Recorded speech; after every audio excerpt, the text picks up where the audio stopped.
રાજ્યમાં અગન વરસાદનો પ્રારંભ થઈ ચૂક્યો છે। આ સાથે હજુ પણ આગામી 5 દિવસ ગરમી વધવાની સંભાવના વ્યક્ત કરાઈ છે।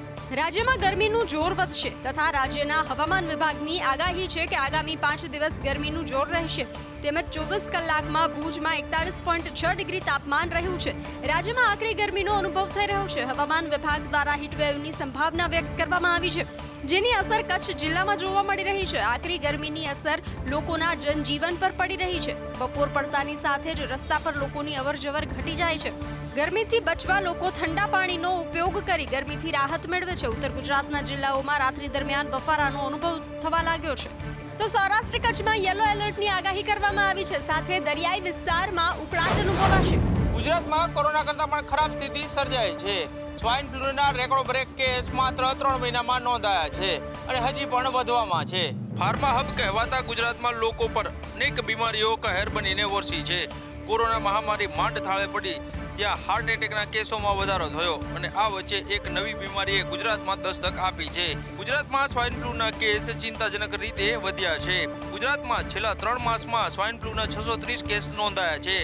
H1N1ના કેસ સાથે H1N1 ના કેસ પણ નોંધાયા છે। તો બીજી તરફ અમદાવાદ શહેરમાં ઉનાળાના પ્રારંભે જ રોગચાળો વકર્યો છે। એક જ મહિનામાં ઝાડા ઉલટીના 652 કેસ નોંધાયા છે।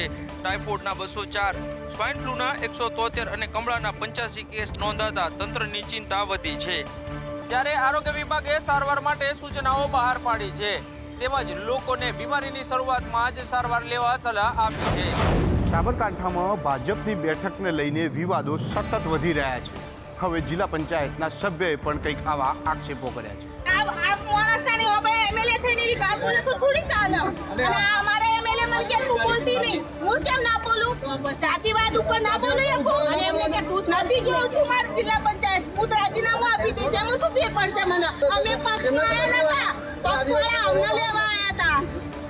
ખેતરમાં કામ કરતા કરતા ઉઠાઈ લાયા એ વખત તમાર ઘર જ હતી આદિવાસી અત્યારે ઘર જ પૂરી થઈ ગઈ। ઈડરના ધારાસભ્ય રમણલાલ વોરા ભાન ભૂલ્યા હોવાનું જિલ્લા પંચાયતના મહિલા આરોગ્ય ચેરમેન અનસુયાબેન ગામિતે કહ્યું છે।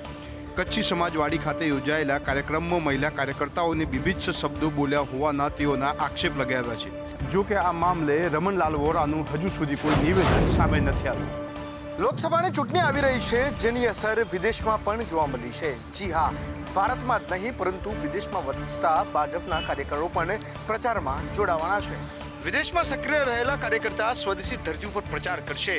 મતનું મહત્વ શું છે અને એક મત કઈ રીતે તમામની જિંદગી બદલી શકે તે સમજાવવા વિદેશની ધરતી ઉપરથી ગુજરાતીઓ ગુજરાત આવવા લાગ્યા છે। આપને જણાવી દઈએ કે અંદાજિત 3000 જેટલા એનઆરઆઈ કાર્યકર્તાઓ ગુજરાત આવવાના છે। લગભગ 7 થી 10 હજાર માણસો અહીંયા આગળ જે ગ્રીન કાર્ડ હોલ્ડર છે કે યુએસ ઇન્ડિયન પાસપોર્ટ હોલ્ડર છે, એ લોકો પોતાનો મત આપવા માટે, કાસ્ટ કરવા માટે સ્પેશિયલ $5 થી 10,000 ખર્ચીને પણ આવવાના છે। રામ મંદિર બનતા જ કેટલાક એનઆરઆઈ લોકો ચૂંટણી માટે ઉત્સાહિત બન્યા છે અને જેને લઈને અમેરિકામાં વસતા 17 લાખ ગુજરાતીઓમાંથી કેટલાક ગુજરાતીઓ 10 એપ્રિલથી ગુજરાતમાં તેમનું આગમન કરશે। કોંગ્રેસના સુપ્રિયા સેનેટ અને બીજેપીના દિલીપ ઘોષને વિવાદિત બોલવા ભારે પડ્યા છે। બંને નેતાઓને ચૂંટણી પંચની નોટિસ મળી છે।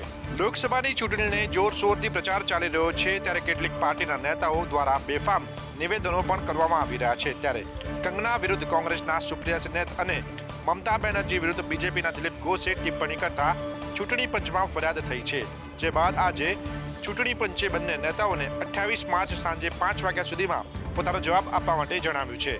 બોલિવૂડ અભિનેત્રી કંગના રનૌતને મંડીથી ભાજપે ટિકિટ આપી છે, જે બાદ તેમણે સોશિયલ મીડિયામાં કંગનાને લઈને અભદ્ર ટિપ્પણી કરી હતી। જો કે બાદમાં તેને ડિલીટ કરી દીધી, પરંતુ આ મુદ્દે વિવાદ ઊભો થયો હતો અને કંગના રનૌત સહિત બીજેપીના નેતાઓએ તેનો વિરોધ નોંધાવ્યો હતો। તો બીજી તરફ બંગાળના મુખ્યમંત્રી મમતા બેનર્જી સમક્ષ દિલીપ ઘોષે વિવાદાસ્પદ ટિપ્પણી કરી હતી, જેને લઈને ટીએમસીના કાર્યકર્તાએ ફરિયાદ નોંધાવી છે। મહારાષ્ટ્રમાં ભારત ગઠબંધનને વધુ એક ઝટકો લાગવાની શક્યતા છે, કારણ કે વંચિત બહુજન અઘાડીએ મહાવિકાસ અઘાડી પાર્ટીમાં ન જોડાવાનો નિર્ણય કર્યો છે। મહારાષ્ટ્રમાં મહાવિકાસ અઘાડી સંકટમાં નજર આવી રહી છે, કારણ કે શિવસેના ઉદ્ધવ જૂથે 17 ઉમેદવારો જાહેર કર્યા છે, જેમાંથી 3 બેઠકો પર કોંગ્રેસના દાવેદારો ટિકિટની રાહ જોઈ રહ્યા હતા। કોંગ્રેસના વરિષ્ઠ નેતા સંજય નિરુપમ આ જાહેરાત બાદ નારાજ છે। તેઓ મુંબઈ ઉત્તર પશ્ચિમથી લોકસભા ચૂંટણી લડવા તૈયારી કરી રહ્યા હતા। રાહુલ ગાંધીએ ખુદ તેમને ટિકિટની ખાતરી આપી હતી। ઉદ્ધવ જૂથે અહીં અમોલ કીર્તિકરને ટિકિટ આપી છે, જેમને ખીચડી કૌભાંડમાં ઈડી દ્વારા સમન્સ પાઠવવામાં આવ્યું છે. કોંગ્રેસના નેતાઓને પણ મુંબઈ, દક્ષિણ, મધ્ય અને સાંગલી બેઠકો પર ટિકિટ મળવાની આશા હતી.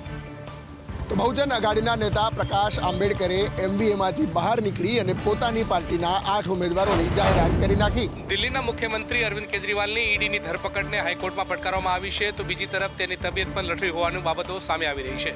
દિલ્હીના મુખ્યમંત્રી અરવિંદ કેજરીવાલે ઈડીની ધરપકડ અને રાઉઝ એવન્યુ કોર્ટમાં રિમાન્ડ નિર્ણયને હાઈકોર્ટમાં પડકાર્યો છે. જસ્ટિસ સુવર્ણકાંત શર્માની કોર્ટમાં આ કેસની સુનાવણી શરૂ થઈ ગઈ છે. કેજરીવાલ વતી વરિષ્ઠ વકીલ અભિષેક મનુ સિંઘવી હાજર રહ્યા હતા અને ઈડી વતી attorney solicitor general SV Raju હાજર હતા. તો બીજી બાજુ સૂત્રોના જણાવ્યા અનુસાર ઈડીના કસ્ટડીમાં અરવિંદ કેજરીવાલની તબિયત બગડી છે. તેમનું સુગર લેવલ સતત ઉપર નીચે જતું રહ્યું છે. CM કેજરીવાલનું સુગર લેવલ ઘટીને 46 થઈ ગયું છે. ડોક્ટર્સનું કહેવું છે કે સુગર લેવલ આટલું ઓછું થઈ જવું એ ખૂબ જ ખતરનાક છે. આ અગાઉ અરવિંદ કેજરીવાલના પત્ની સુનીતા કેજરીવાલે એક વિડીયો જાહેર કર્યો હતો અને તેમાં તેણે જણાવ્યું હતું કે અરવિંદ કેજરીવાલને ડાયાબિટીસ છે, સુગર લેવલ પણ બરાબર નથી, પરંતુ તેઓ નિશ્ચિત છે. રાજકોટ મનપા આર્થિક રીતે પગભર થવા માટે એક પગલું ભર્યું છે. 100 કરોડના બોન્ડ બહાર પાડવામાં આવશે. કોટ મહાનગરપાલિકાની ફાઇનાન્શિયલ સ્થિતિ સારી થતાં એ સ્ટેબલ રેટિંગમાં આવી ગઈ છે, જેના કારણે બોન્ડ બહાર પાડવાનો માર્ગ મોકળો થતાં બજેટમાં 100 કરોડના બોન્ડની જોગવાઈ કરવામાં આવી રહી હતી, જેની સરકારે મંજૂરી આપી ₹13 કરોડની સબસિડી મંજૂર કરતા CBEમાં એમ્પ્લાય થતા આગામી જૂનમાં 100 કરોડના બોન્ડ બહાર પાડવામાં આવશે. 3 વર્ષ પહેલા મહાનગરપાલિકા 150 કરોડના બોન્ડ માટેની જાહેરાત કરેલ હતી, પરંતુ ફાઇનાન્શિયલ સ્થિતિ નાજુક હોવાના કારણે રેટિંગમાં પાછળ રહી જવાથી બોન્ડ ઇસ્યુ થઈ શકતા ન હતા. ગત વર્ષે વેરા વસૂલાતમાં આર્થિક રીતે પગભર થયું હતું મનપા અને હવે 100 કરોડના બોન્ડ બહાર ઇસ્યુ કરી શકશે. ભાવનગરમાં મનપાના કોન્ટ્રાક્ટરોનું રાજ જોવા મળ્યું છે, કારણ કે પમ્પિંગ સ્ટેશન નજીક બ્લોક ફેંકવાનું કૌભાંડ ઉગાડું થયું છે. ચૂંટાયેલા પ્રજાના પ્રતિનિધિઓ દ્વારા તેમના વિસ્તારોમાં જરૂરિયાત વગર કરવામાં આવતા પેવિંગ બ્લોક અને રોડના કામને કારણે પ્રજાના જ કરોડો રૂપિયા વેડફાઈ રહ્યા છે. એટલું જ નહીં, જૂના બ્લોકને સ્ટોરેજમાં જમા કરવાના બદલે કોન્ટ્રાક્ટર દ્વારા આ બ્લોકને ફેંકી દેવામાં આવ્યા છે અને સમગ્ર મામલે મનપાના અધિકારીઓ અજાણ રહેતા ભ્રષ્ટાચારની ગંધ આવી રહી છે. અત્યારે ધારાસભ્યશ્રીની ગ્રાન્ટમાંથી ત્યાં નવા બ્લોકનું કામ રિપીટિંગનું થઈ રહ્યું છે, તો એમાં જે બ્લોક સારા નીકળે છે ત્યાં ખોદાણ જ્યાં થયેલું છે ત્યાં રિપીટ કરવા માટે પુનઃ લેવામાં આવે છે. હાલ તો અધિકારીઓ અને કોન્ટ્રાક્ટરોની મિલીભગત હોવાની શંકા શહેરીજનોમાં સેવાઈ છે, પરંતુ આ બાબતે કોઈ કાર્યવાહી થાય છે કે કેમ તે તો આગામી સમય જ બતાવશે. જૂનાગઢ મહાનગરપાલિકાએ 122 કરોડની વસૂલાત માટે અલગ અલગ ટીમો બનાવી છે, જેમાં 65 જેટલી મિલકતો સીલ કરવામાં આવી છે. જૂનાગઢ મહાનગરપાલિકાના બાકી લેણા નીકળતા મિલકત ધારકો સામે લાલાક કરી છે. ₹122 કરોડની વેરા વસૂલાત માટે મહાનગરપાલિકાની અલગ અલગ ટીમો બનાવવામાં આવી છે, જેમાં અગાઉ નોટિસ આપવામાં આવી હોય અને મિલકતો વેરો ન ભર્યો હોય તેવા મિલકત ધારકો સામે કાર્યવાહીની શરૂઆત કરી છે. હાઉસ ટેક્સના જે કરોડ બાકી છે, ₹122 કરોડ બાકી હતા, તે માટે માન્ય કમિશનર ઓમપ્રકાશ સાહેબ દ્વારા 4 ટીમ બનાવવામાં આવેલ અને અત્યાર સુધીમાં 65 મિલકતને સીલ કરવામાં આવેલ છે. હજી 100% વ્યાજની માફીની સ્કીમ અમલમાં ચાલુ છે અને 31 માર્ચ સુધી નહીં ભરપાઈ કરવામાં આવે તો જેટલી મિલકતને સીલ આવશે એ મિલકતને સીલ મારવામાં આવશે. તો અત્યાર સુધી 41 કરોડના વેરાની વસૂલાત કરવામાં આવી છે અને હજુ પણ વેરાની વસૂલાત ચાલુ જ રહેશે. વડોદરામાં હજી પણ રખડતા ઢોરનો ત્રાસ છે અને ઢોર પકડવા જતા ઢોર પકડ પાર્ટી પર હુમલા પણ થઈ રહ્યા છે. એવામાં હવે પાલિકાએ કડક કાર્યવાહી શરૂ કરી છે. પાલિકા તંત્રની ઢોર પાર્ટીની ટીમ દ્વારા રાઉન્ડ ધ ક્લોક કામગીરી કરવામાં આવી રહી છે.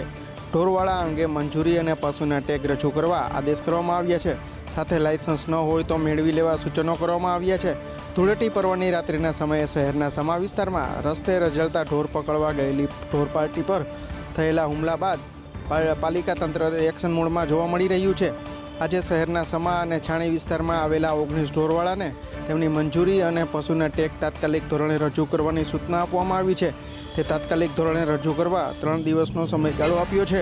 પાલિકા તંત્ર દ્વારા આ કામગીરીને લઈ પશુપાલકોમાં ફફડાટ ફેલાયો છે.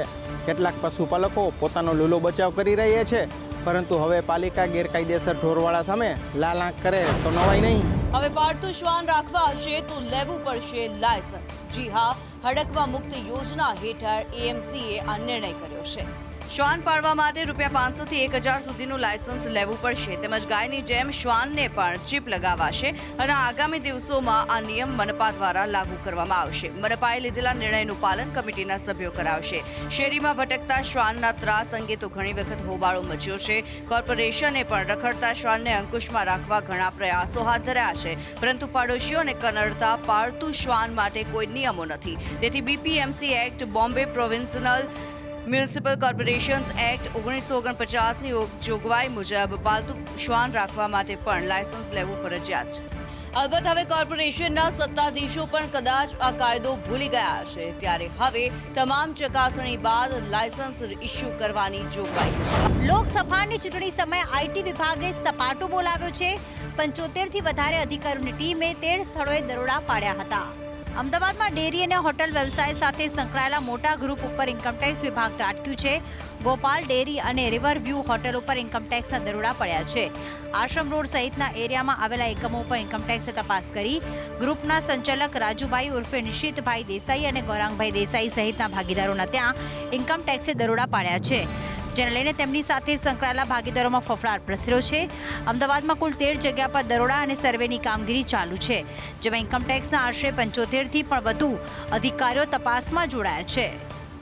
એવામાં હવે તપાસના અંતે કરોડો બેનામી વ્યવહારો મળી આવે તેવી શક્યતા રહેલી છે, તો કરોડોના બેનામી સંપત્તિ અને નાણાં પણ મળી શકે છે. જામનગર પોલીસને મોટી સફળતા હાથ લાગી છે. વકીલ હારૂન પાલેજા હત્યા કેસમાં કુલ 8 આરોપીઓ ઝડપાયા છે. બેડી વિસ્તારમાં થોડા દિવસો પહેલા એડવોકેટની સરાજાહેર હત્યા કરવામાં આવી હતી, જેમાં પોલીસ દ્વારા એક પછી એક આરોપીની અટકાયત કરાઈ છે. અત્યાર સુધી 8 આરોપીઓને પોલીસે દબોચ્યા છે. ગઈકાલે વધુ 2 આરોપીને રિમાન્ડ પર લેવામાં આવ્યા હતા. બેડી વિસ્તારમાં એડવોકેટ હારૂનભાઈ પાલેજાની હત્યા મામલે કુખ્યાત સાયચા ગેંગ સહિતના શખ્સો સામે પોલીસમાં ફરિયાદ નોંધાવવામાં આવી હતી. આ ગુનામાં આરોપીઓ પકડી પાડવા માટે SP પ્રેમસુખ ડેલુએ DYSP JN ઝાલાના વડપણ હેઠળની SIT તપાસ સમિતિની રચના કરવામાં આવી હતી. ત્યારબાદ ગઈકાલે વધુ 2 આરોપી ઇમરાન નૂર મોહમ્મદ સાયચા અને રમજાન સલીમ સાયચાની અટકાયત કરી છે. આ હત્યા કેસમાં 7 આરોપીઓ હજુ પોલીસ પકડથી બહાર છે, જેને એક સપ્તાહમાં ઝડપી લેવામાં આવશે તેવું પોલીસનું કહેવું છે. સુરતના માથાભારે સજ્જુ કોઠારીની મુશ્કેલીમાં વધારો થયો છે. ઈડીએ સજ્જુ કોઠારી અને અન્યની 4 કરોડની 31થી વધારે મિલકતો જપ્ત કરી છે. ઈડીએ ગેંગસ્ટર સજ્જુ કોઠારી અને અન્યની 4.21 કરોડ રૂપિયાની 31 મિલકતો જપ્ત કરી છે. આ કાર્યવાહી prevention of the money laundering એક્ટની જોગવાઈઓ હેઠળ કરવામાં આવી છે.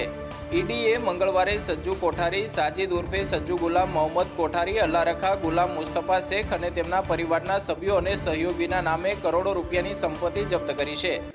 મહત્વનું છે કે ખંડણી, હત્યા, અપહરણ, રમખાણ, લૂંટ, જુગાર, મિલકતને નુકસાન વગેરે સંબંધિતમાં સજ્જુ કોઠારી અને અન્યની વિરુદ્ધમાં ગુના દાખલ કરાયેલી 6 FIRના આધારે તપાસ શરૂ કરી હતી અને તેમાં આ મિલકત જપ્ત કરાઈ છે. ઈડીએ કહ્યું કે આ મિલકતો ગુનાહિત પ્રવૃત્તિઓની આવકમાંથી હસ્તગત કરવામાં આવી છે, જે મામલે તપાસ ચાલી રહી છે. પૂર્વ IPS અધિકારી સંજીવ ભટ્ટને NDPSના કેસમાં કોર્ટે દોષિત જાહેર કર્યા છે. આ મામલાને લઈને સમગ્ર બનાસકાંઠા પોલીસ એલર્ટ મોડમાં આવી ગઈ છે. પૂર્વ IPS અધિકારી સંજીવ ભટ્ટ સામે નોંધાયેલા નાર્કોટિક્સ, ડ્રગ્સ એન્ડ સાયપોક્રોટિક્સ કેસ મુદ્દે પાલનપુર બીજી એડિશનલ સેશન કોર્ટે દોષિત જાહેર કર્યા છે. અત્યારે સંજીવ ભટ્ટ પાલનપુર જેલમાં બંધ છે અને આવતીકાલે સજાનું એલાન કરવામાં આવી શકે છે. હાલમાં સમગ્ર મામલે બનાસકાંઠા જિલ્લા પોલીસ એલર્ટ પર છે. નોંધનીય છે કે સંજીવ ભટ્ટ પર 1996માં પાલનપુરની હોટલમાં રાજસ્થાનના વકીલની રૂમમાં ખોટી રીતે ડ્રગ્સ પ્લાન્ટ કરી દુકાન ખાલી કરાવવા ધમકી આપી વકીલને ફસાવવાનો આરોપ લાગ્યો હતો. મહત્વનું છે કે પૂર્વ IPS સંજીવ ભટ્ટે અમદાવાદના મેમનગરમાં આવેલા તેના બંગલોમાં ગેરકાયદેસર બાંધકામ કર્યું હતું, જેને લઈને પણ ખૂબ જ વિવાદ થયો હતો.